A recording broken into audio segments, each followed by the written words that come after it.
हम सब भी दुआ कर रहे हैं अपने बॉस के लिए। अल्लाह पाक सेहत दे, अल्लाह पाक सेहत दे। हाँ। अभी वो प्री ऑफ में आ रहे हैं। आ रहे? हाँ हाँ, अच्छा बुलवाया अच्छा, है उन्होंने। सही। तो बस हम दुआ कर रहे हैं हाँ, कि आप भी दुआ अल्लाह करें। करे ज़्यादा मसला ना हो। आप सब जब भी ये वीडियो देखें तो सारे मुसलमानों के लिए दुआ करें, बिल्कुल जी, खसूसन सर इरफान के लिए। आज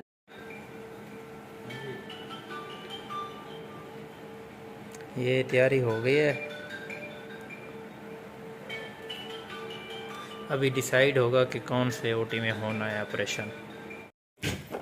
ये जो कैमरे वाला ऑपरेशन है ना, ये वो चीज़ें हैं, ये हम यूज़ करवाएंगे।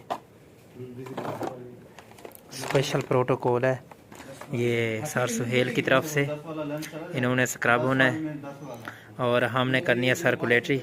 जुबी भी बैठेंगे रिसेप्शन पे, आज ये इंचार्ज हैं रिसेप्शन के।